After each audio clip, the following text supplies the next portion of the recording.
46절에서 56절까지의 말씀입니다. 신약성경 87면입니다. 누가복음 1장 46절에서 56절까지입니다.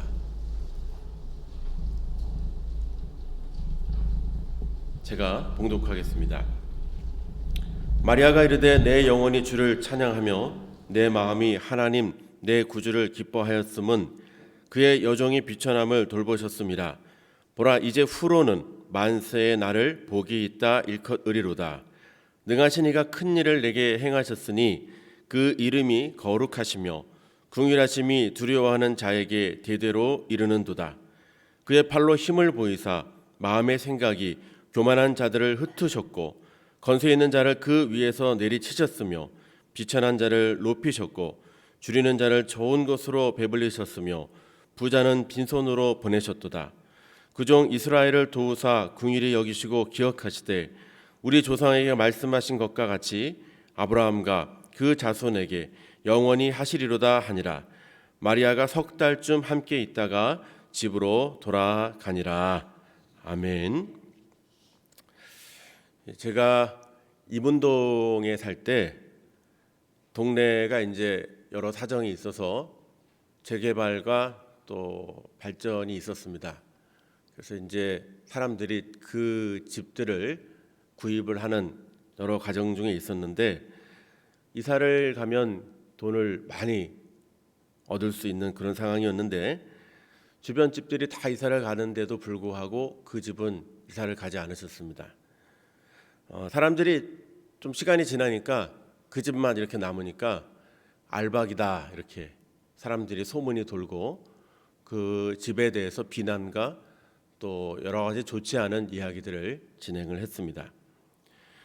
저는 그 옆집에 이제 교회 사택이 있어서 살았기 때문에 할머니가 이제 그 집 주인이십니다. 머리가 하얗신 할머님이 이제 늘 이렇게 나오셔서 이렇게 뒷짐지고 이렇게 산책을 하신. 이제 친하니까 이제 물어보죠. 이제 할머니 여기 오래 사셨네요. 그래요. 네 많이 살았죠.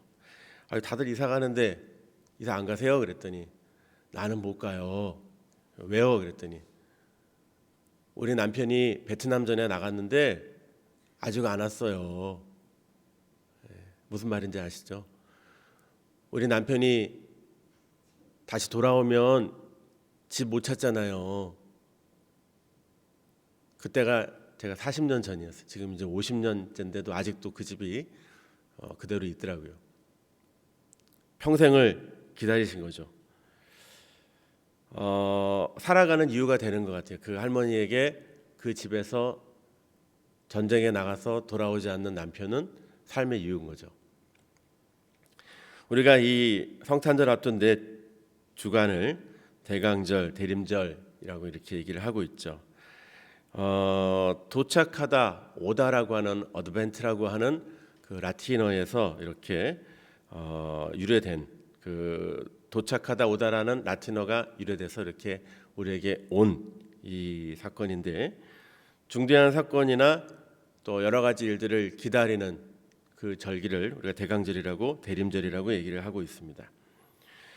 초기에 한 1000년 예수님이 이제 이 땅에 오셔서 한 1000년 정도의 이 성도들은 아기 예수 오신 것을 이렇게 기다리는 절기로 이 시간을 지켰고 한 12세기부터는 이게 조금 더 넓게 범위가 확대됐어요. 그래서 우리에게 부활하셔서 다시 오실 구주 예수까지 기다리는 것까지 그 마음에 포함되는 절기로 지켰다라고 얘기를 하고 있습니다. 구약 성경에 여러 가지 흐름이 많이 있어요. 구약 성경에 여러 가지 많이 흐름이 있는데 구약 성경의 기본적인 흐름의 핵심은 기다림입니다. 어둡고 암울했던 그 역사의 현장에서 우리와 함께 하실 하나님을 기다리는 게 구약 성경의 흐름이고 그리고 신약 성경에서도 기다림 가운데 오신 그 예수님을 우리가 만나는 이야기가 되어져 있는 것입니다. 그래서 우리 그리스도인들은 다른 누구보다도 이 기다림에 대해서 잘 알고 이해를 하고 있어야지만 우리의 신앙의 깊이가 더해지게 될 것입니다.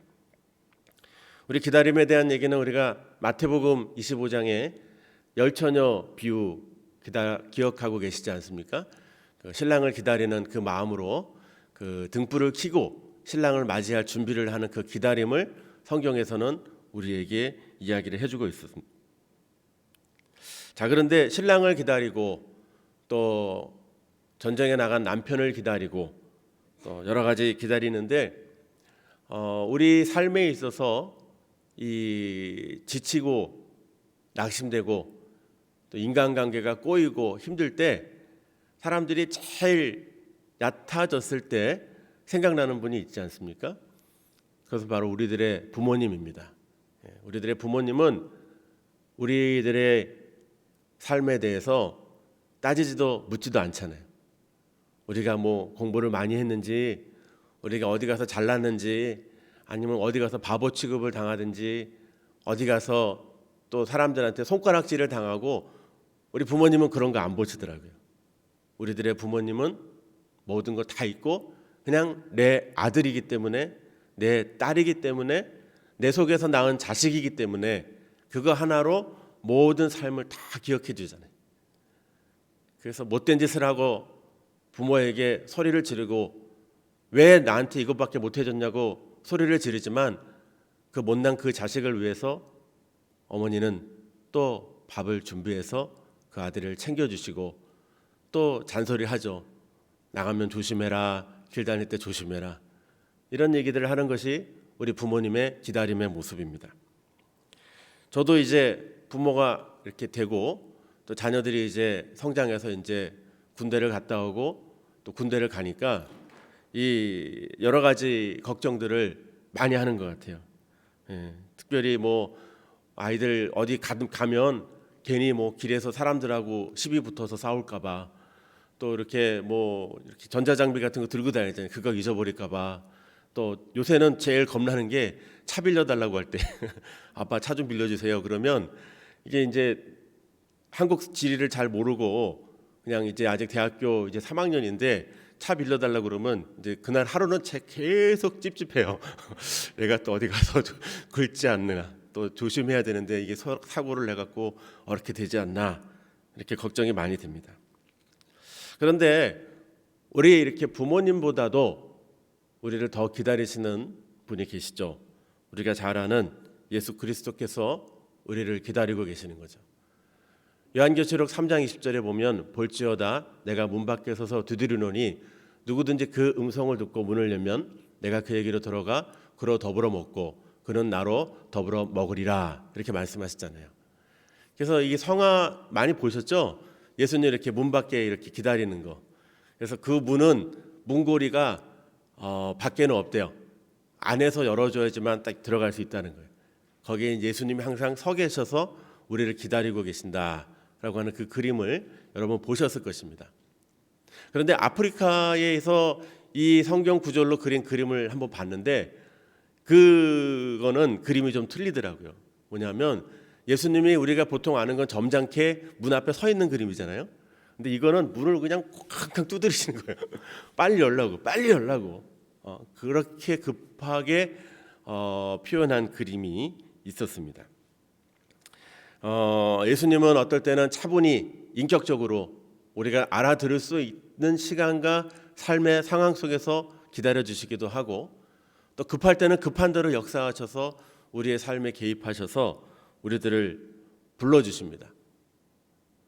구약 성경에서 보면은 그 홍해 출애굽의 그 사건들은 하나님이 우리의 삶의 모든 영역에서 우리와 동행하시고 기다리신다고 하는 말씀입니다. 광야에 있어도 40년 동안 옷이 헤어지지 않고 신발이 닳지 않는다. 만나와 메추라기 구름 기둥과 불 기둥으로 내가 항상 너희와 함께 있어서 너희 곁에서 너희를 돕고 지키고 기다리고 계신다고 하는 그것을 우리에게 분명히 보여주셨습니다.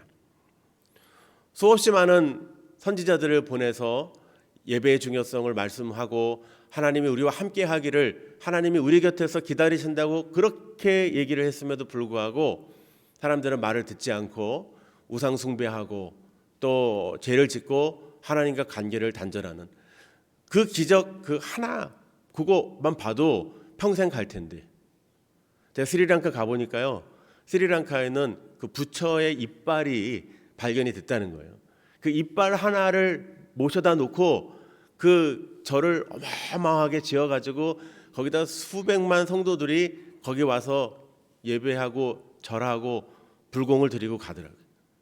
여러분, 근데 우리는 그것보다 엄청난 기적들을 출애굽 광야에서 40여 년간 만나와 메추라기를 매일매일 경험했음에도 불구하고 저는 어떻게 그 백성이 뒤집어져 갖고 그렇게 우상 숭배하고 하나님을 떠나는지 정말 그게 더 신기할 정도로 그 모습들이 참 암담한 경우가 많이 있습니다. 기다리고 기다려주시는 그 하나님은 또 한 번 참고 기다려주시죠. 그래서 신약시대에 와서는 하나님이 정말로 더 가까이 기다림의 모습을 보여주시기 위해서 우리에게 오셔서 우리의 모습으로 예수님으로 우리에게 다가오셔서 우리 삶의 옆에서 기다려주시죠. 우리의 인간의 모습으로 같이 먹고 주무시고 대화하고 걸으시면서 우리 삶 속에 들어와서 하나님 나라의 진리를 얘기해 주시면서 우리를 위해서 기다리시는 그 하나님의 역사를 말씀을 해 주셨습니다. 그런데 그렇게까지 우리에게 다가오셨음에도 불구하고 우리 어땠습니까? 호산나 호산나 그렇게 종려주일에 그거를 흔들면서 이렇게 주님을 맞이했지만 기대가 달랐던 거예요. 사람들이 기다린 거는 로마 식민지에서 눈앞의 어려움에서 그들을 이끌어줄 지도자를 원했고, 그것보다 더 위대한 영원한 하나님 나라를 소개해주고 싶었던 하나님의 아들 예수 그리스도의 메시지는 철저하게 거부했었죠.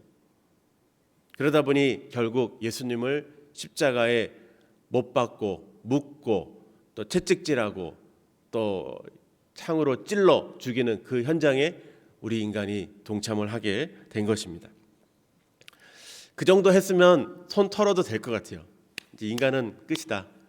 더 이상 내가 만들었지만 이 짐승만도 못하고 동물만도 못한 이 인간들은 더 이상 아니다라고 얘기하셨을 텐데도 불구하고 예수님께서는 떠나시면서 우리에게 성령을 보내셨습니다.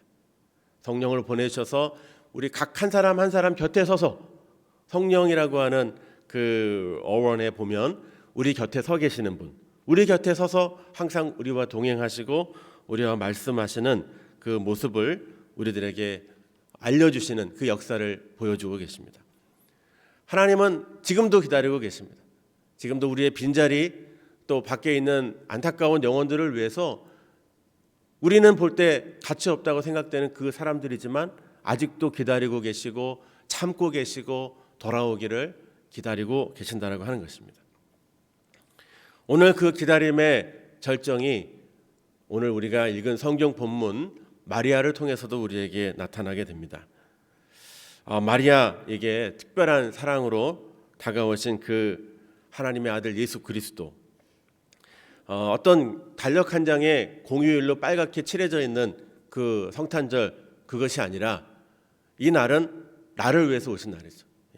마리아 한 개인에게 하나님의 아들이 찾아오신 거잖아요.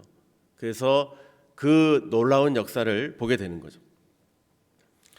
그 마리아는 그러나 그 상황이 좋지 않았죠. 처녀가 어떻게 잉태를 하겠어요?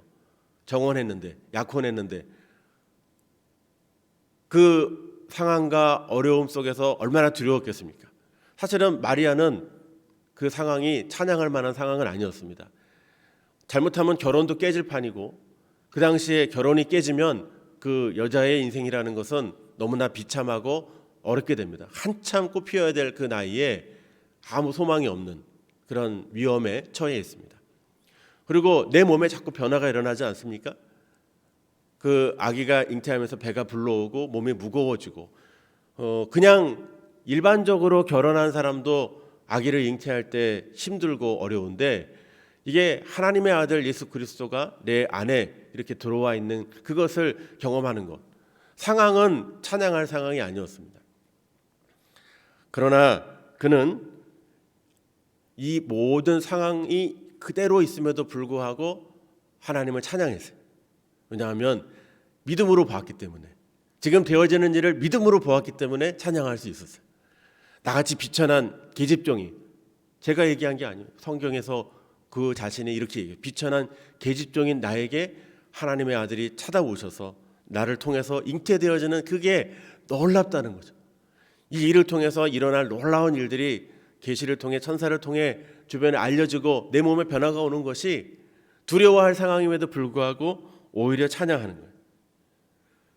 47절에 내 마음이 내 구주 하나님을 기뻐하였으면 그 여정이 비천함을 돌보셨습니다.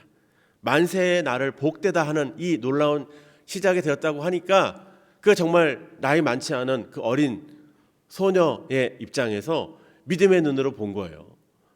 연륜이 깊고 성숙해야 될 그 나이도 아니에요. 뭐 공부를 많이 했겠습니까? 그런데 그냥 그 모든 상황을 믿음으로 받아들였던 그 마리아가 복되게 주님을 찬양하는 거죠. 여러분, 이 기다림은 우리에게 이렇게 다가오는 것입니다. 이 정말 뭐 왕족이나 건강하고 뭐 이렇게 그런 그게 아니라 마리아 자신은 이걸 받아들일 수 없는 하나님의 아들이 나를 찾아와서 내게 잉태되는 것을 도저히 계산으로 안 되는 상황인데 나를 위해서 똑똑 두드리고 찾아오신 거잖아요. 이 역사를 보면서 순수한 마음으로 하나님을 찬양했던 모습을 볼 수가 있습니다. 오늘 예수님을 만난 사람들 이야기들을 들어보면 다 스토리들이 이야기들이 다 다릅니다. 마리아는 이렇게 몸으로 이렇게 찾아왔지만 예수님은 또 한 사람 한 사람 다른 방법으로 여러분들을 만나 주셨죠. 그 진짜 그 드라마틱하지 않습니까? 예수님을 믿기 전과 믿고 난 후에 찾아왔던 그 모습들. 저는 대학교 1학년 때 그 선교단체에 가서 이렇게 신앙훈련을 받는데 가니까 뭐 노란 책을 하나 주는 거예요. 노란 책을 하나 주면서 사형리라고 하는 책을 주면서 이거에 뭐 어쩌고 저쩌고 써 있는 거예요. 근데 이제 집이 그때 서울이었고 인천에서 이제 학교를 다녔는데 버스 안에서 뭐 할 게 없잖아요. 그래서 딱 보니까 하나님은 당신을 사랑하시며 당신을 위한 놀라운 계획을 가지고 계십니다. 근데 이 말에 꽂힌 거예요. 왜 꽂혔냐면 저는 이제 외아들이었거든요. 외아들이었는데 저희 부모님들은 조금 엘리트세요. 저희 아버지도 5개 국어를 하시고 또 좋은 대학을 나오셔서 무역업을 하셨고 저희 어머니는 IQ가 좋으세요. IQ가 좋으시고 또 그 연세 대학도 나오셔가지고 엘리트세요. 그래서 저희 집안은 다 공부 잘하는 집이었는데 제가 공부를 좀 잘 못했어요. 고등학교 1학년 때. 공부를 못하니까 한국은 성적순으로 삶을 보여주잖아요. 그러니까 성적순으로 보이니까 늘 자신감이 없었던 거예요. 그때 인천에 있는 대학도 그때 전문대학교를 겨우겨우 들어갔어요. 들어가서 봤는데 거기서 이제 참 다 대학 다 좋은 데 가는데 저기 지방에 있는 인천에 있는 대학교에 가갖고 이게 뭐냐 이렇게 늘 다운이 돼 있었어요. 가라앉았었어요. 그런데 그 책에 보니까 하나님이 나를 사랑하신다는 거예요. 하나님은 당신을 사랑하시며 당신을 위한 놀라운 계획을 가지고 계십니다. 이게 막 너무 좋은 거예요. 1월리, 2월리, 3월리 딱 보는데 4월리 끝나고 나서 우리의 마음의 중심이 어디 있습니까? 나는 여기 있습니다. 주님 앞에 되기를 원합니다. 그러면 영접 기도를 하십시오. 그래서 거기 써 있는 대로 이렇게 버스 안에서 기도했어요. 주 예수님, 나는 주님을 믿고 싶습니다. 십자가의 죽으심으로 내 죄값을 사하여 주시고 이걸 버스 안에서 기도하고 영접을 했어요. 영접을 저는 그렇게 예수님을 만났어요. 근데 이러한 여러분마다의 스토리들이 있잖아요. 아프셔서 예수님 만난 분이 있고 또 사업이 실패해서 만난 분이 있고 아니면 어디 갔다가 말씀 보고 예수님 믿은 각 사람의 사연들이 다 있는 거지 않습니까? 자, 이런 각자마다 찬양할 만한 이유들이 하나씩은 다 있잖아요. 마리아도 그 이유가 있었던 거예요. 다른 게 아니라 그 하나님의 아들 예수 그리스도가 나를 찾아오셔서 내 안에서 이렇게 잉태되어 나오는 그 해산의 고통과 두려움이 그 상황은 바뀌지 않았지만 그걸 기뻐하면서 믿음으로 받아들이며 감사하는 신앙을 가졌다라고 하는 것입니다. 그러니까 그 충분해요. 그거 이상 필요 없는. 뭐 하나님의 아들이 잉태되었다고 내가 재산이 늘어나는 것, 내가 지위가 높아져서 학위가 얻어지는 것, 내가 뭐 사회적 뭐 아무것도 없어요. 그냥 하나님의 아들이 내 안에 찾아오시는 것. 그거 하나면 충분한 거예요. 제가 저번에 극동방송에서 재미있는 얘기를 들었는데 어느 목사님이 설교 제목을 이렇게 주보 만드는 그 사무실에 주는데 항상 설교 제목이 길대요. 그래서 이제 그때 제목이 여호와는 나의 목자시니 여기까지 딱 줬는데 주보 만드는 회사에서 전화가 왔어요. 아, 목사님 이번 주는 좀 제목이 짧으시네요. 그랬더니 그 목사님이 그렇게 얘기한 거예요. 네, 맞습니다. 여호와는 나의 목자시니 그거면 충분합니다. 이렇게 얘기를 했어요. 근데 주보를 딱 보니까 여호와는 나의 목자시니 그거면 충분합니다. 이렇게 나온 거야. 근데 목사님이 이게 은혜를 받은 거예요. 진짜 보니까 여호와는 나의 목자시니 그거면 충분합니다. 다른 거 필요 없는 거예요. 주님만 있으면 충분하다는 거예요.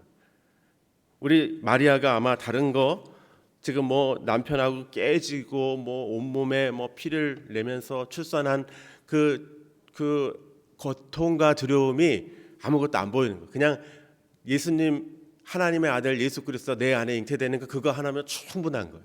그것이 기쁨이고 이유이고 찬양의 고백이었습니다. 제가 지난주 화요일에 이제 저희 그 KWMA 한국세계선교협의회 사무실 식구들하고 또 강화도의 한 카페에 초청을 받아서 갔어요. 갔는데 그 카페 주인 되시는 목사님이 특별히 이제 저희들을 섬겨주고 싶다고, 저희들이 선교사님들을 위해서 많이 일을 하고 돕는데 정작 우리들은 누구한테 위로 잘 못 받고 또 그냥 일만 계속하니까 우리들의 수고를 기억하고 저희들을 좀 위로해주고 싶다고 카페로 초청을 해주셨어요. 이 카페는 이제 목사님이 은퇴를 하시고 목회를 은퇴를 하시고 강화도에다 이렇게 카페를 이렇게 만드셨는데 재밌는 게 다 크리스마스 트리 장식이에요. 그 1년 365일을 크리스마스 성탄절 장식으로 만들어 놓은 특별한 카페입니다. 이곳은 커피숍인데 카페인데 커피 값을 안 받아요. 커피 값을 안 받고 선교사들한테는 커피 값의 한 10배 정도 되는 그 봉투를 하나씩 또 주시는 카페예요. 특별한 카페예요. 예약해서. 그런데 지금 이제 목사님이 은퇴하시고 지금 한 78살 정도 되셨는데 지금 문을 연 지 3년 됐는데 연간 방문자가 3년 동안에 15,000명이 방문을 했어요. 15,000명이 이 카페를 방문했습니다. 이제 커피를 마시면서 이제 목사님 부부하고 차 한잔 마시면서 얘기를 듣는데 목사님은 원래 이제 아들 둘이 있었대요. 아들 둘이 있었는데 그래도 딸을 가져야 된다고, 딸을 길러봐야지 인생을 한다 그래갖고 간절히 기도하고 이제 딸을 하나 얻은 거예요. 딸을 이제 출산을 했는데 얘가 좀 자꾸 이상한 짓을 자꾸 하는 거예요. 그래서 병원에 데려갔더니 얘는 사람을 알아보지 못하고 앞의 일을 기억 못하는 특수 정신 장애 지체가 있는 아이라고 3살 때 판정을 받은 거예요. 지금은 이 딸이 41살이 되었습니다. 41살이 돼서 아직도 살아 있습니다. 살아 있는데 이제 목사님이 이제 그 남자애 둘하고 딸 키우면은 그 어린 나이에 한 3, 40대 그 부목사 같은 거 할 거 아니에요. 그러면 이제 하는데 이제 아이를 이제 두고 신방을 가야 될 때가 있잖아요. 그러면 이제 아이를 이제 방에 이렇게 해놓는데 그냥 어쩔 수 없이 그냥 밖에서 나오면 사고 칠까봐 이렇게 잠가 놓고 나온다는 거예요.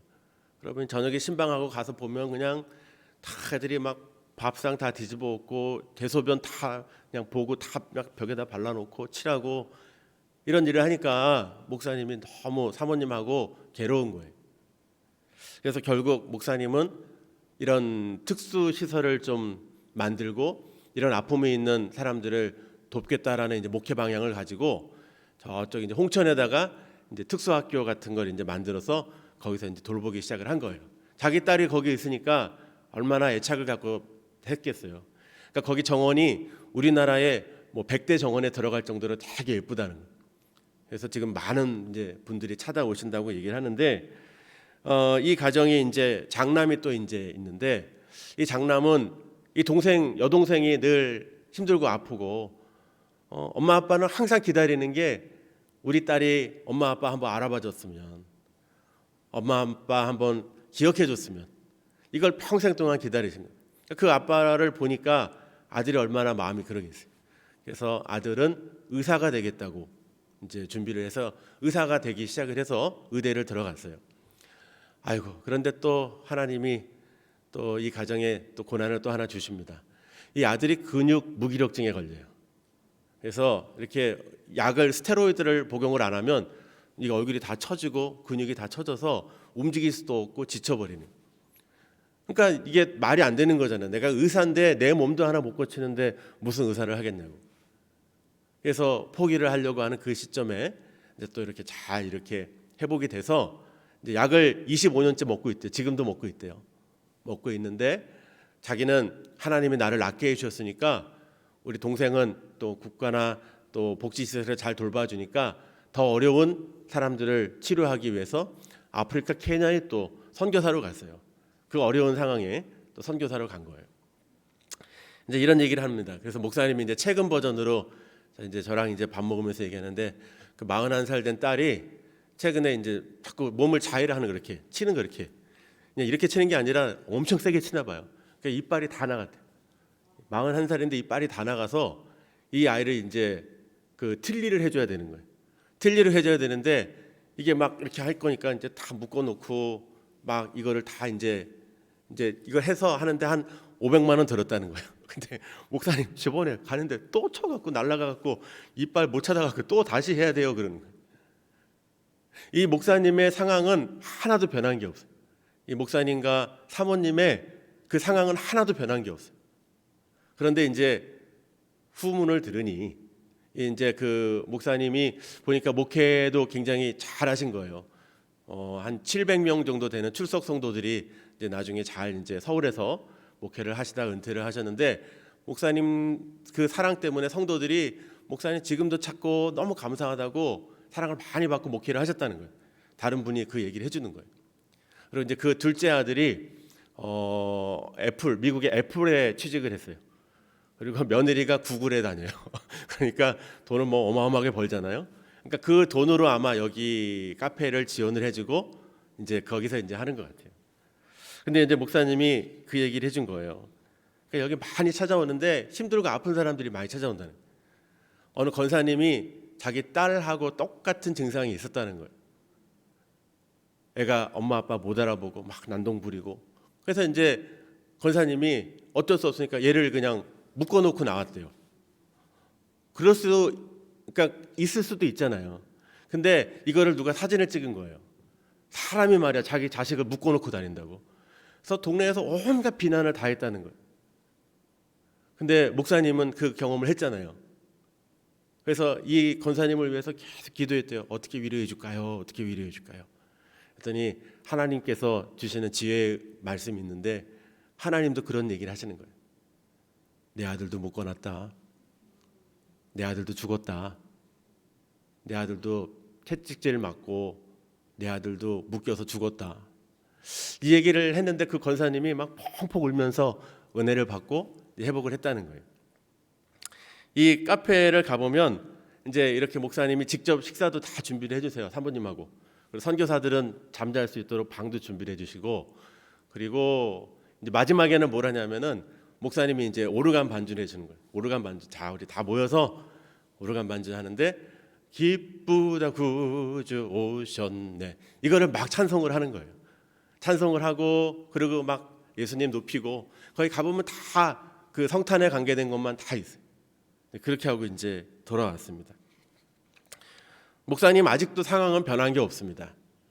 상황은 변한 게 없지만 그의 삶은 그 고난과 고통으로 인해 더 성숙해졌고 더 주님 앞에 가까워졌고 그의 삶이 하나님 앞에 만나서 그 더 많은 사역들을 풍성히 했던 것을 보게 되었습니다. 우리는 지난 2년간 코로나라고 하는 이 시간에 언제 마스크를 벗을지를 오랫동안 기다렸습니다. 작년에 성탄절에는 내년쯤에는 이런 일이 있을까 생각하지도 않았었어요. 올해만 넘기면 내년에는 없겠구나. 그런데 수치로는 지금 코로나가 최악의 수치를 달려가고 있습니다. 지금의 우리 상황은 성탄절임에도 불구하고 변한 게 아무것도 없습니다. 고통은 점점 더 심해지고 마리아의 상황도 찬양할 수 없는 상황이었고 상황은 변한 게 없었습니다. 또 아까 얘기했던 그 목사님도 지금도 아무 상황이 변하지 않습니다. 사모님하고 목사님 보면요 진짜 맑은 영혼이 얼마나 순수하게 막 이렇게 대해주는지 몰라요. 상황은 찬양할 상황이 아닌데 그들의 삶이 찬양하는 삶으로 되어지는 모습을 보면서 도전을 받게 됩니다. 우리가 한번 적용을 해봤으면 좋겠습니다. 우리의 상황도 달라진 게 아무것도 없을지 모릅니다.